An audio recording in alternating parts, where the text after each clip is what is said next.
Welcome to Morning Infusion with Dr. V. Have you ever wondered what it would be like to overcome and thrive as a nurse? Well, my name is Dr. Viola Pierce, owner and CEO of VP Nursing and the Nurse Nurturer, where our goal is to equip healthcare professionals to be spiritually and physically fit, financially stable, able to lead with integrity, to decrease error at the bedside, and in leadership, to lead a full empowered life. Our goal is to come to you each Monday, Wednesday, and Friday at 7:30 Eastern Standard Time, although we're coming a little bit early today, to give you the fuel to crush your goals, to show up exceptional on a daily basis.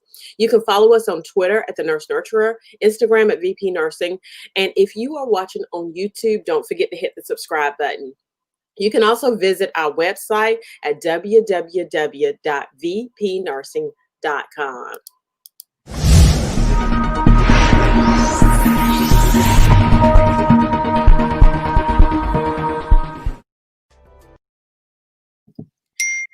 So today we have a special guest, Dr. Quanza Mooring. Now, having been a nurse in nursing education since 2010, Dr. Mooring has worked in hospital clinical education as well as both the community college and university settings. She is a graduate of UNC Chapel Hill, where she obtained a BA in exercise and sports science and minored in Spanish. She obtained her BSN from North Carolina Central University in 2008. And went to Cone to complete a master's degree in nursing with a concentration in nursing education from East Carolina University. Dr. Mooring earned her PhD in education with a focus in nursing education from Capella University in December of 2014 after completing her dissertation entitled Aggressive Academic Advising Practices, Improving Nursing Student Persistence. Her primary areas of research are nursing student retention and success, holistic admissions, student-centered education, and the application of cognitive neuroscience principles to nursing education. A wife and mother of 5 children, Dr. Mooring prides herself on juggling the rigors of personal, professional, and research responsibilities. She is an emergency room nurse by trade and loves the controlled chaos that working in the ER provides. So welcome. Super excited, just because we have been friends for such a long time. Like forever. I know. Yeah. Of your career as a nurse. I was thinking about it last night, and I can't remember a time. I know there was a time, but I can't remember a time when you weren't my friend. So I want to ask you some questions this morning. So given those who are young and pregnant, because you became pregnant when you were 16, right? Yeah. I would like you to tell your story about being 16 and pregnant and what that experience was like. Ooh, it was hard. It was hard. I don't think in the moment that I realized how difficult it actually was. Now that I'm older and a nurse and, I look back, I realized I went through years of depression. I went from saying I was going to be a brain surgeon. I wanted to be a neurosurgeon. That was my goal. And when I got pregnant, I just, at a certain point, all my dreams just went out the window. I thought I'm just going to be stuck here in Tarboro for the rest of my life and doing this thing. And I told my mom one day, I said, I think I'll just go to community college and be like a physical therapy assistant or something. And she looked at me and she said, oh, no, ma'am, that is not what's going to happen. I did not put in all these years of making sure you were doing what you were supposed to do to get here. And she literally forcefully pulled me out of that hole. If it weren't for her, I would not be sitting here right now, Dr. Quanza Mooring, at all. It is important that, we as parents, that we are, consistently pouring into our children, right? And telling them what they can do. And I say it all the time because my grandchildren, I will say all the time, you are smart, you are handsome, you are gorgeous. I mean, you are who you can be, right? Absolutely. And I want them to be, I'll put doctor in front of their names, and I say that all the time, that it's not necessarily that I want them to be a doctor, but I want them to know that they can do an amazing work. And Absolutely. and I think that you, as an African American female, being a doctor, is huge, because, like, I didn't see that when I was younger. And so I didn't understand that that was a potentiality for me Right. as, as an African American. But when I saw it, I was like, okay, I can do that. I can do Makes that. all the difference. It makes all the difference.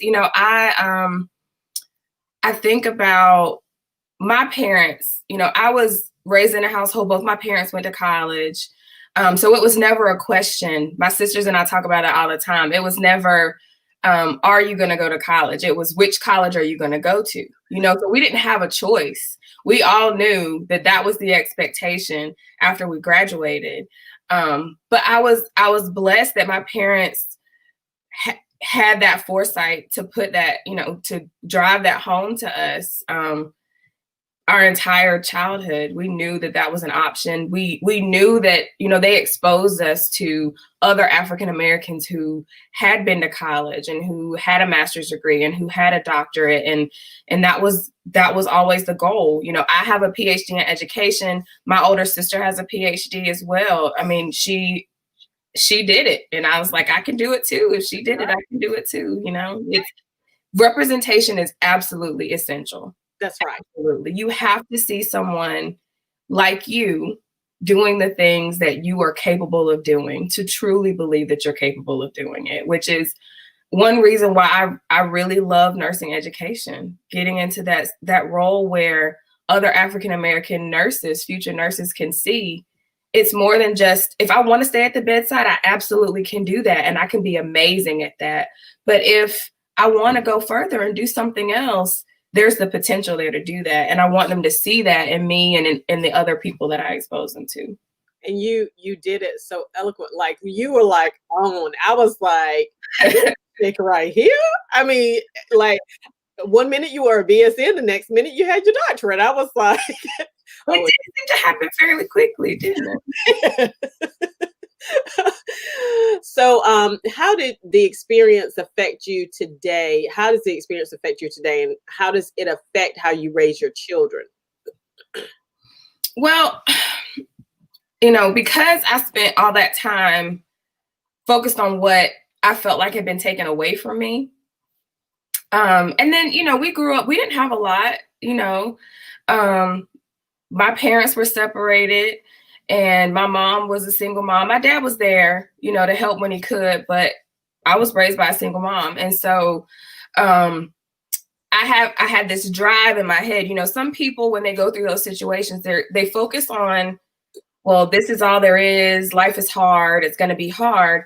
For me, it was like a motivator. I got to get out of here. I used to tell people all the time, I'm leaving Tarboro when I graduate and I'm never coming back. Like, I was going to go to DC and be a doctor and go to Howard and never look back and just ride the subway everywhere.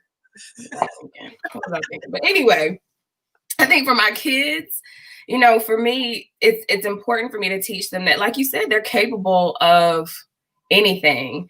And the fact that each one of my kids, all 5 of them, were born at some point in my education. Sydney was born between my junior and senior year in high school. And then all my older 2 boys were born during nursing school. That was crazy.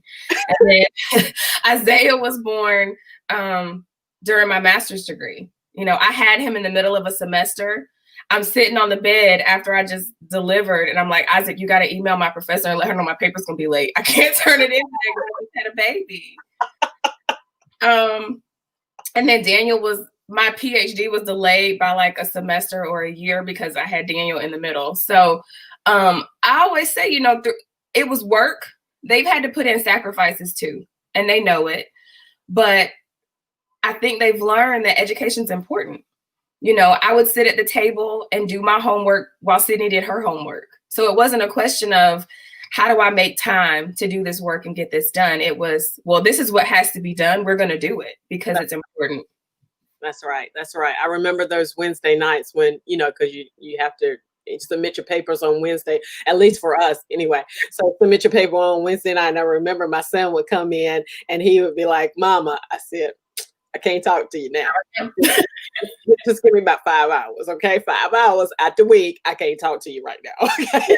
It makes you more intentional though about how you spend your time and how you pay attention to them too, because they do have to sacrifice because you have to get it done and you know that you're doing it to be better for them. Right. But at the same time, they're kids and they need your attention. So I tried to be intentional about, okay, if they really he's been over here 15 times. Something's going on. He's not bleeding, so he's not dying. Let me take 5 minutes and take care of him. He probably just needs a hug. I'm gonna give him a hug. And then after he gets his hug, he goes back and he does what he's doing. CJ, you remember CJ? Yes, CJ. Right. CJ is still CJ. Right? But all my boys, I can't go anywhere without them. They have to know where I am at all times. So if I'm in another part of the house for more than 5 minutes, one of them is coming to find me. Not because they need something, just because they have to know where their mommy is. And I know that about my boys. So, I just have to be available. I love it. I love it. So when I first met you, you were going back to school to get your master's and was just finishing your BSN. What was the motivation for you to go back to school to get your master's? Well, when I was in at Central, and, this at any level of education, you've got great educators, and then you've got some that have challenges.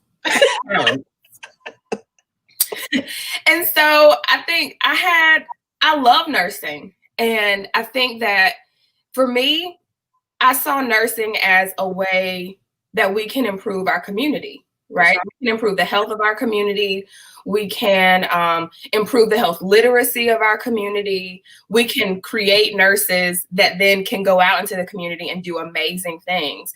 And so for me, I recognize that and I tell my students this all the time, when I sit down or when I walk into the ER, maybe, we were busy. So I might've been taking care of 20, 30 plus patients a day, just me by myself, right? So that's 30 people a day. I was working 5-6 days a week.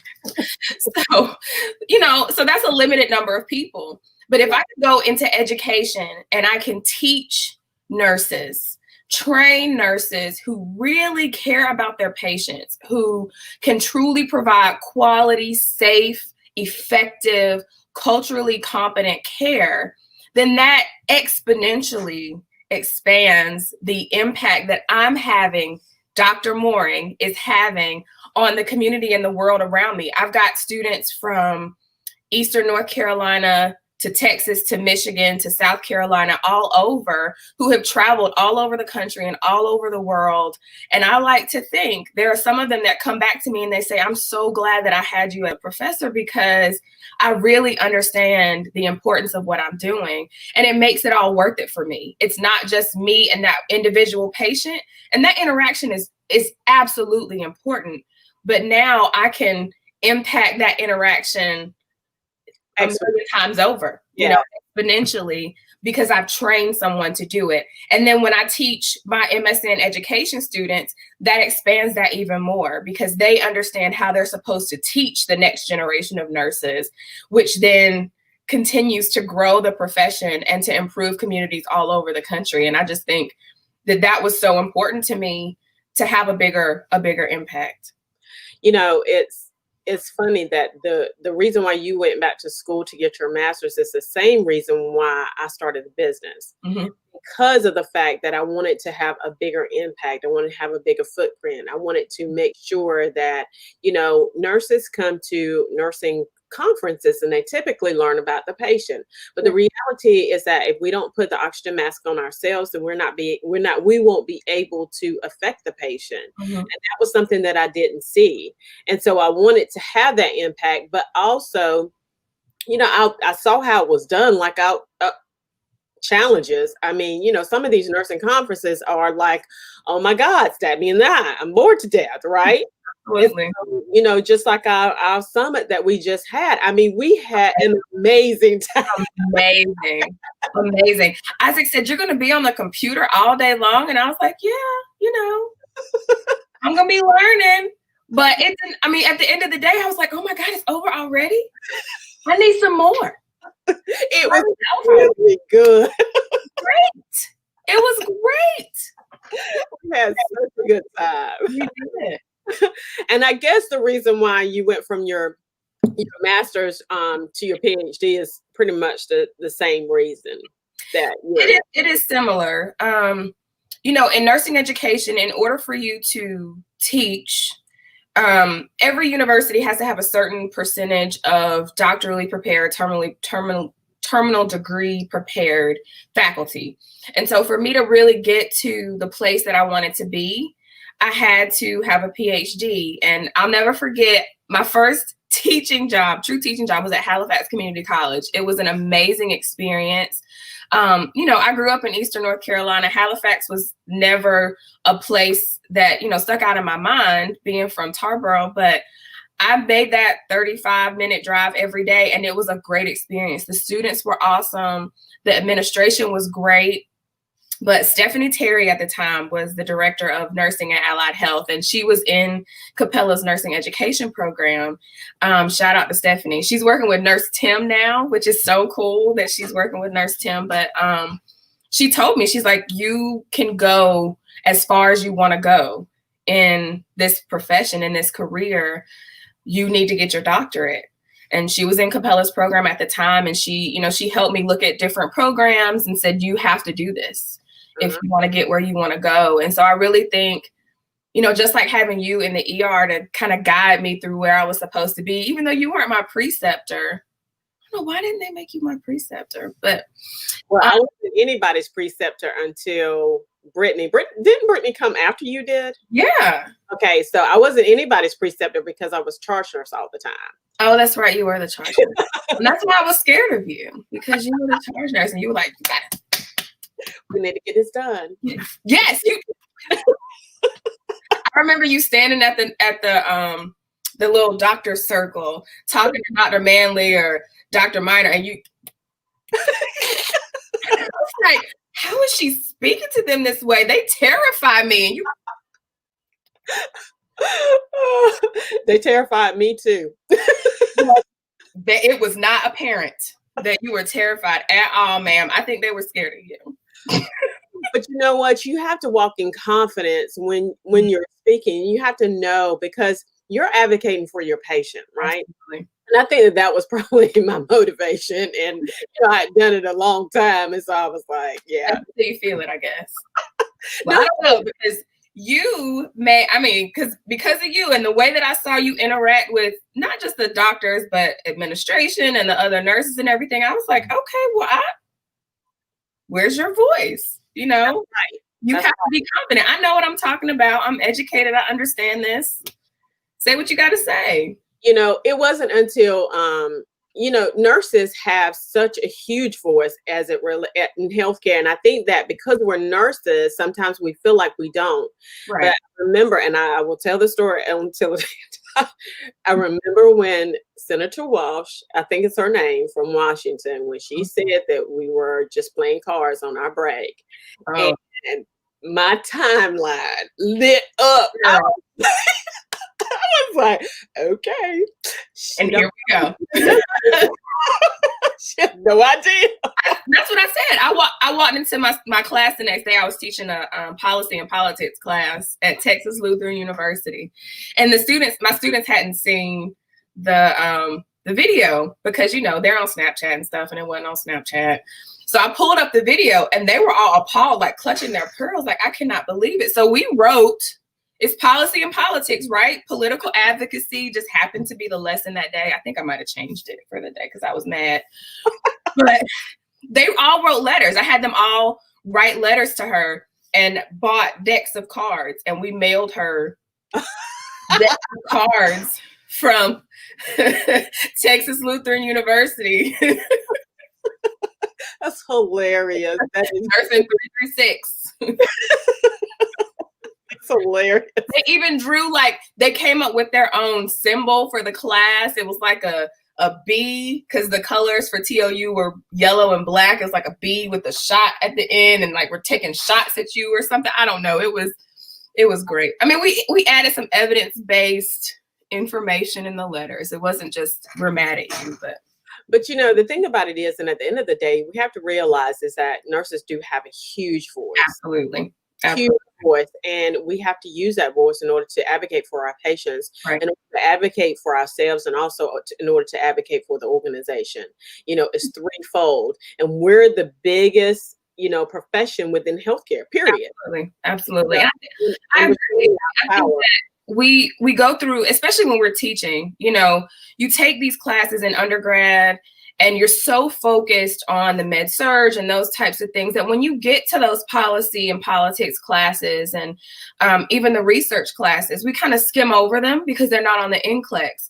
But in reality, those are the classes that you need, because those are the topics that are shaping our profession and shaping our world. So, you know, we have to be cognizant of that so that our students appreciate and understand how important it is to understand the political process, to understand what it means to advocate for your patient. Maybe it's that individual patient that needs something from the doctor, or maybe it's a group of patients that in your community that need change in your community. So you have to understand that so that you can truly be an advocate. And there are millions of nurses. Like you said, the largest profession, the largest group of healthcare professionals is nurses. If we would have a common voice and truly advocate for the things that would make our communities healthier and better and safer, it could be amazing.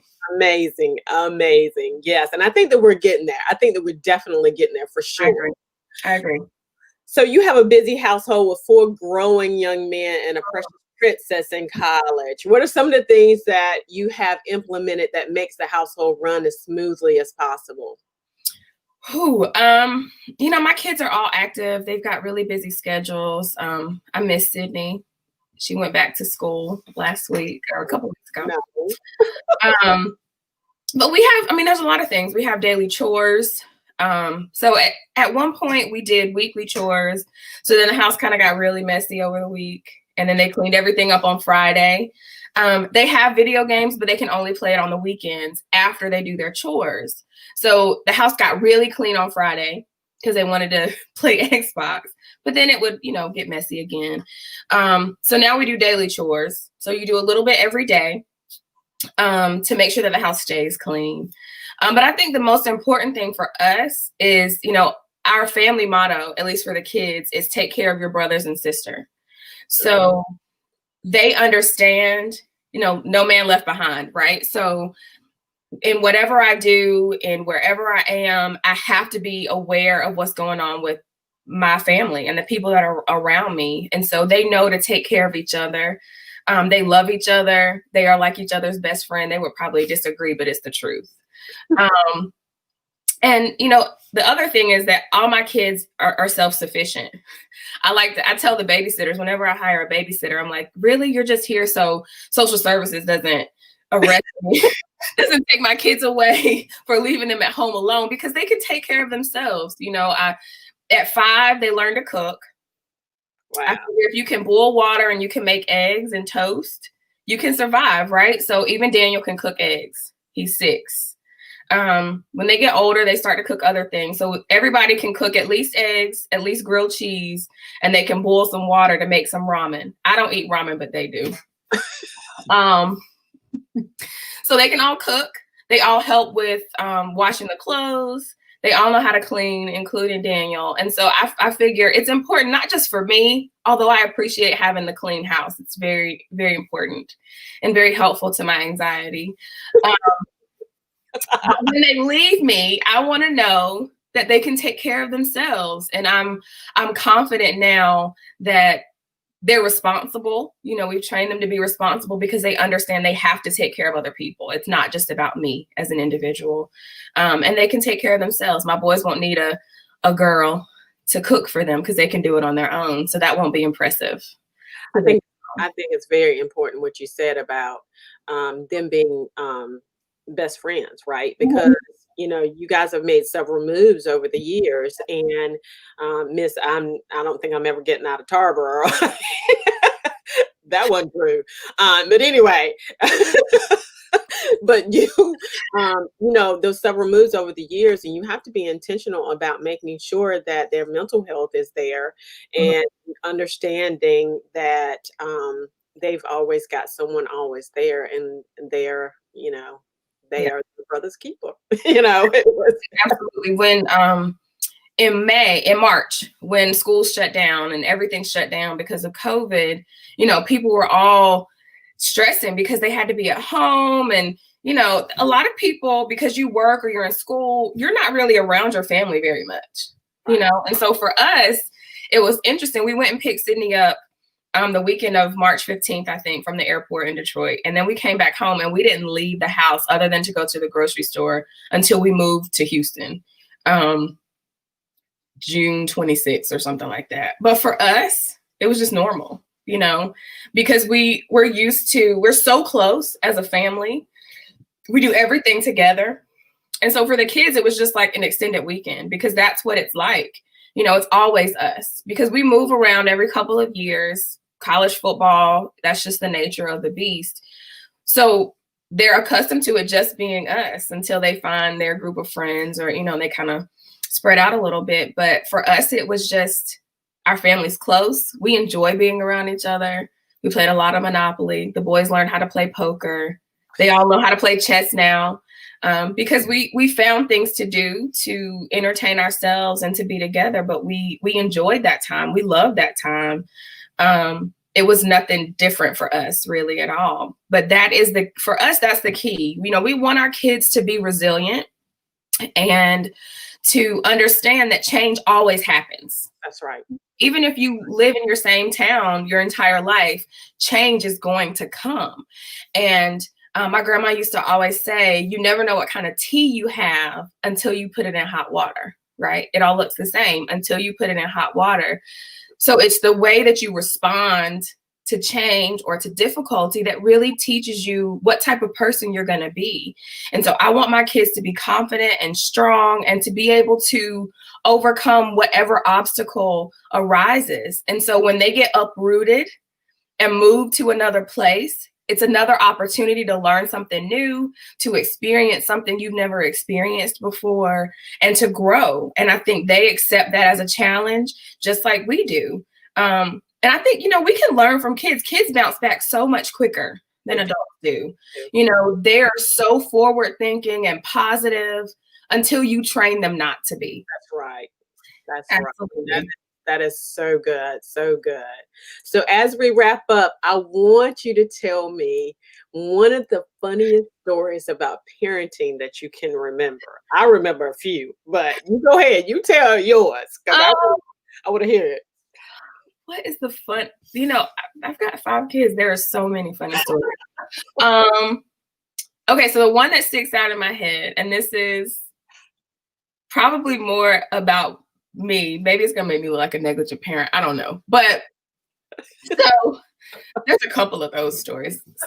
Probably the one that you're thinking about, but I can't tell that one because I don't after.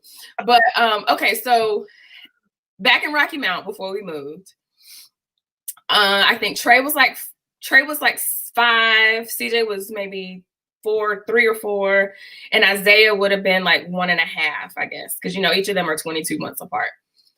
So, with the house full of boys, there's always noise. They're throwing things, they're bouncing off the wall. I'm studying for something, and it goes silent. I'm like, what's going on? So at first you're like, oh, that's refreshing. And then you realize I've got 3 kids here. There should be noise, right? Noise. So I'm like, oh crap, what's happening? So I run to the back, and I remember CJ said, Mommy, I have to pee. And I said, oh God, is he in the bathroom? Did he fall into the toilet? What happened? So I go into the bathroom. First of all, the door was locked. So, you have to pull a little key up there and you unlock the door. So I unlock the door. And CJ kind of turns around. He's like this. Isaiah and CJ are in the bathroom. Now, keep in mind, CJ had just peed, right? Uh-huh. He's going to kill me for telling this story. He and Isaiah are standing by the toilet. Uh-huh. My 3-year-old is washing my 1-year-old's hair, baby soap, shampoo, everywhere with the toilet bowl water. Oh my God. Isaiah was like drenched, and he was just standing there like, hair washed. I'm playing with my big brother. And I was like, oh my God. And CJ was like, I thought his hair was dirty. Hair washed. And I was like, but you just peed in the water. I was like, it's cool now, mommy. Let me tell you something. You cannot make these stories up, right? No. They just do. So stuff. Oh my gosh. Like, okay, I gotta tell you one more. So we were living in San Antonio. So this was a couple years ago. And if you know about San Antonio, or we were in the suburbs in Cibolo, and there's coyotes everywhere. Mm-hmm. So we lived in front of like a cow pasture. So the coyotes would like go and attack the cows in the middle of the night or whatever. So you knew that when the sun went down, you had to be aware. So we lived in this amazing cul-de-sac where there were lots of kids. We had a basketball goal. All the kids would come down to our house because we lived at the end of the cul-de-sac and we had like more space down there, and they would play. Well, at this point, it's like 9:30 at night. I don't know. The boys, it was summer. The boys were outside playing basketball, and all of a sudden, I hear screaming, and all these kids run into the house. Trey and CJ were upstairs, so it was the younger kids that were outside. But the kids that ran into the house were not my kids. They were somebody else's kids. So I'm like, what's going on? There's a coyote in the ditch. There's a coyote in the ditch. And I'm like, oh my God. But where's Isaiah? Like all these other people's kids came inside my house and my kid is still outside. Like, did y'all leave my son outside? Where is he? So I run out of the house to find Isaiah, thinking I'm going to have to fight this coyote to pull Isaiah in the house. And my sweet baby, he's so sweet. Daniel had this little Tykes basketball goal that he would play on. Uh-huh. Isaiah was scared that coyotes were going to take the basketball goal. So he was trying to drag the basketball goal into the garage away from the coyotes. And I was like, baby, coyotes don't play basketball. You need to come inside so they don't eat you. What are you doing? And he was like, but the basketball goal.